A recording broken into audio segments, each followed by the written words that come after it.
magsisigaw. Kami mga udapo. Kaya kwitaw. Huwag kayong magsusumbong sa mga pulis at kayo ay bongbong.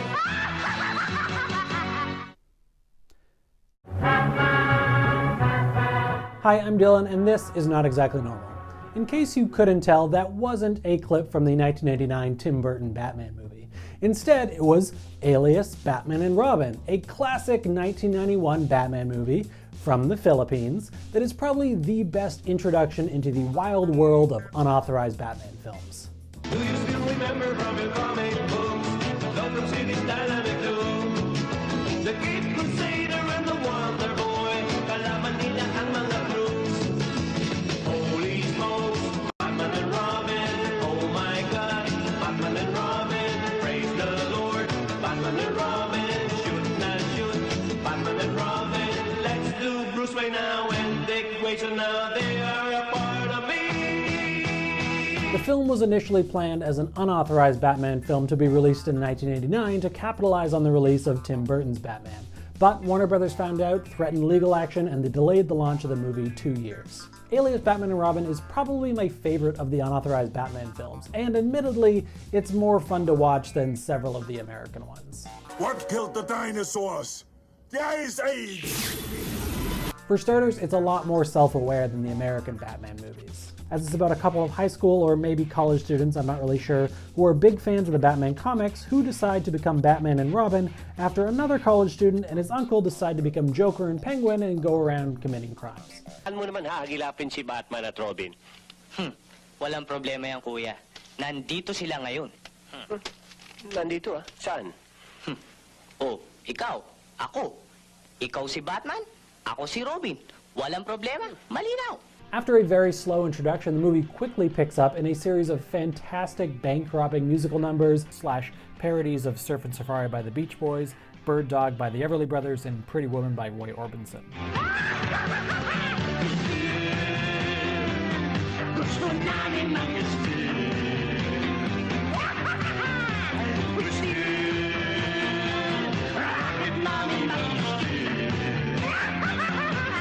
Followed by some fantastic fight scenes and dick jokes. Pwede mo bang hubarin? Uy, naku, hindi yan! Yung mask! The film is primarily a parody of Adam West's Batman series from the 1960s.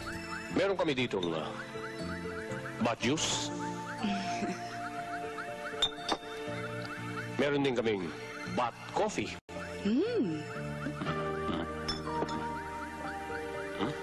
Bat milk.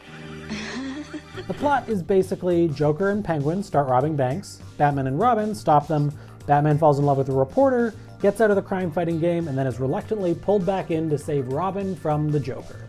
And a whole lot more nonsense.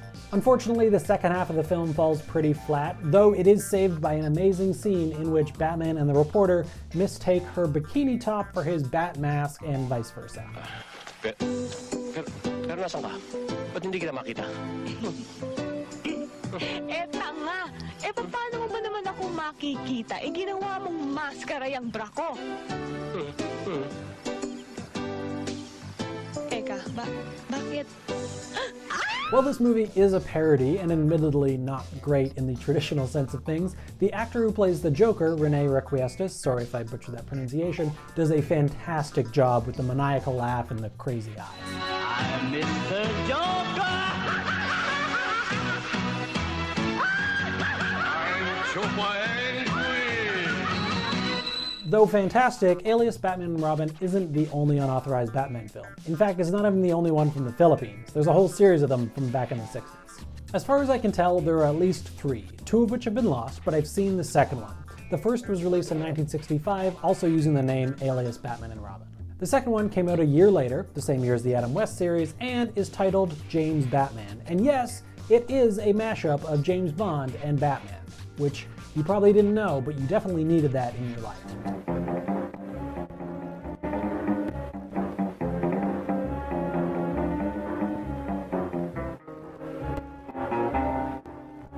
The movie stars Filipino comedy king Dolphy, who plays both James Bond and Batman.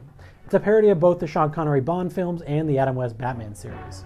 There's a villain with a mechanical club hand, a fork that turns into a phone, and Of course, a banana making machine.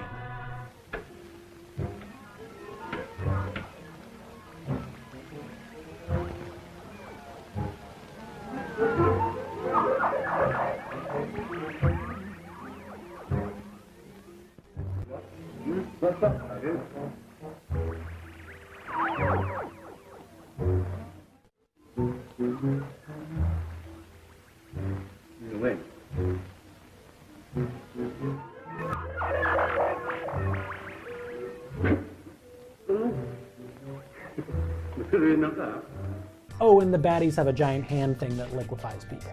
Also, Batman has possibly the coolest costume of any Batman film in this movie. It's the stripes. The plot goes, an evil syndicate called Claw wants communism instituted across the free world, and they are threatening the East Asian and European Government Council with nuclear war if they don't give in to their demands within 5 days. In response to this grave threat, the Council asks James Bond to team up with the dynamic duo, Batman and Robin, to stop them. Ako na tutupo. Ako na. Ako na. Ako na. Though despite this, there isn't too much team-up action, and Bond spends most of the movie staring at cleavage and picking up girls, while Batman and Robin are off fighting commies and forgetting to pay their electrical bill. Like you'll soon see in many of these movies, James Batman has a fair amount of sexy scenes, one of which comes uncomfortably close to a rape scene, which is a rather jarring shift in tone from a movie in which James Bond gets bitten on the ass by a centipede. A year later, in '67, the Philippines would release yet another Batman film. This one had the amazing title of Batman Fights Dracula, but sadly, it's been lost. Only set photos and posters remain, from which we can surmise it was awesome. Funnily enough, this wasn't the only unauthorized Batman and Dracula mashup film. 4 years earlier in America, famed weirdo and Bat fan Andy Warhol released a very, very, very strange film titled Batman/Dracula. It stars Jack Smith as Batman/Dracula, and I can't really tell you what it's about, so here's a clip.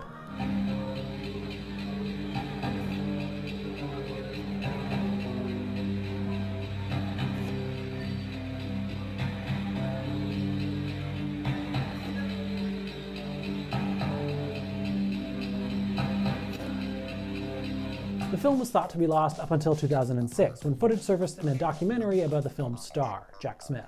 Wasn't that our last flick, Jack? Batman? Yeah. That was our last Andy Warhol special, Batman.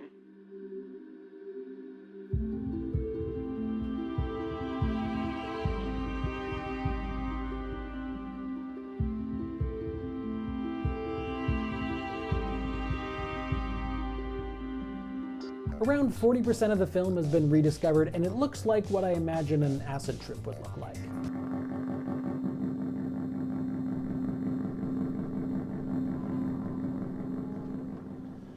Early that morning, I could see that the day would be an ordeal. The cretins were most excitable and openly masturbated, overstimulating the pinheads.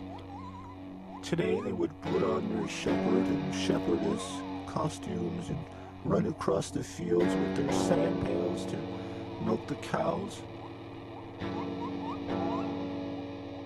Yep. It has fantastic music from the Velvet Underground, and from what I can tell, it's mostly just Batman/Dracula dancing on a rooftop. It's highly experimental, very sexual, and to be completely honest, fairly mesmerizing to watch. A couple years later, also in America, another unauthorized Batman film would be released. Well, this one was a Batwoman film. Welcome to the wild world of Batwoman. Directed by Jerry Warren, the wild world of Batwoman is only similar to Andy Warhol's Batman/Dracula in two respects. One, there's quite a lot of dancing, and two, like all of these movies, it's quite sexual. The movie is about Batwoman and her team of Batgirls who train for crime fighting by dancing by the pool and beach wearing bikinis. Then, Batwoman's mortal enemy, Ratfink, has plans to steal the atomic hearing aid, which has the power for limitless eavesdropping. Very well, Batwoman. As I mentioned previously, I want you to get something for me that I've wanted personally for a long time. The Ajax Development Corporation has developed an atomic hearing aid. One that, with certain modifications, could pick up any telephone conversation desired. So evil. Also, the baddies dose all the Batgirls with a drug that makes them dance uncontrollably. To read from the Rotten Tomatoes synopsis, can Ratfink be stopped, or will the Batgirls be distracted by a wild rock and roll beach party? That actually sums up the movie pretty well. Also, there are mole people monster things at the end of the movie that have no impact on the plot whatsoever. After being sued by DC, Warren added a scene off the top showing the Batgirls eating a yogurt that turns them into vampires, and then he changed the title of the movie to She Was a Hippie Vampire. Though as entertaining as it is, The Wild World of Batwoman is far from the best Batwoman movie. That title goes to The Batwoman, a 1968 film from Mexico.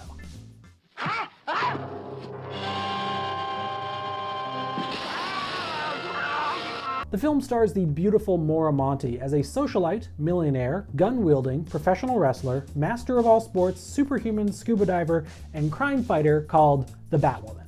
The movie kicks off with the murder of a wrestler, and it is soon discovered that the evil, scarred-faced Dr. Eric Williams is harvesting the penile glands from professional wrestlers and using them to create humanoid fish monsters.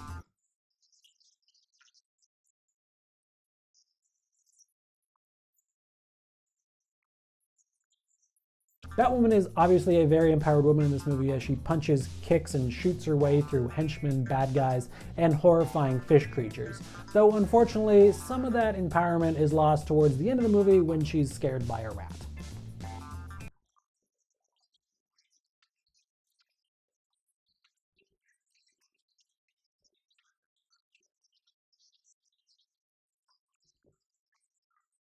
In 1991 would see the release of another unauthorized Mexican Batman film, The True Story of Barman and Droguin, which is weirdly similar in concept to Alyas Batman and Robin, which came out the same year. It's about a comic book fan and owner of a bar called the Batcave who turns to crime fighting after surviving a liquor store holdup.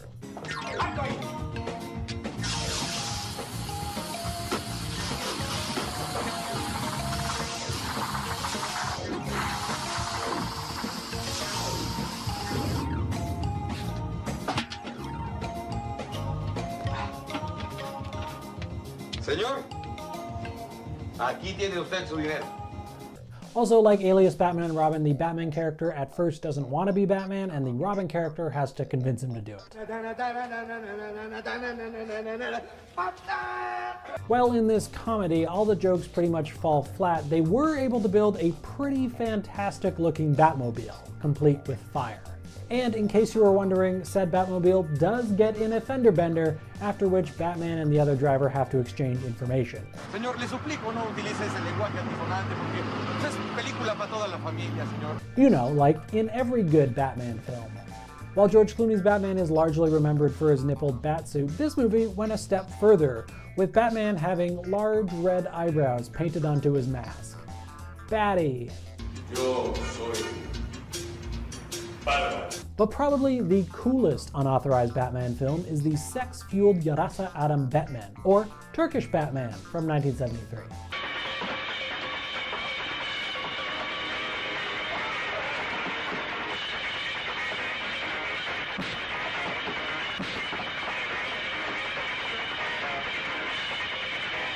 During the 1970s in Turkey, there were very few American films and television shows imported into the country.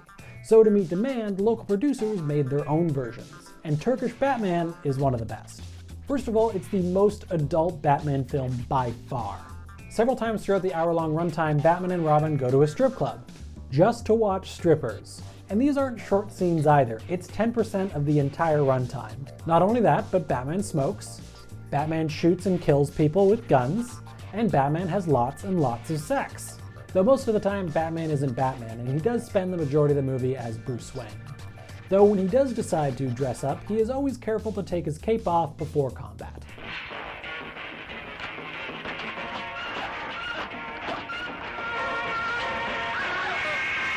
Also, they use the Bond theme song several times throughout the movie. Perhaps a callback to the Filipino version? Unlikely. Sigorta olma durumunu da öğrenelim. Altan ne olacak? Şimdilik onu düşünme. Finally, the title for the strangest unauthorized Batman film goes to Korean Batman.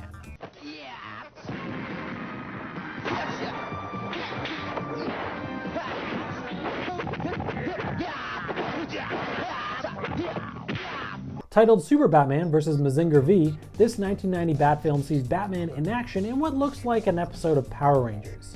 He then goes through a portal into an anime world using some footage from He-Man, in which he killed hooded demons with a crucifix and later fights a giant spider. It's great.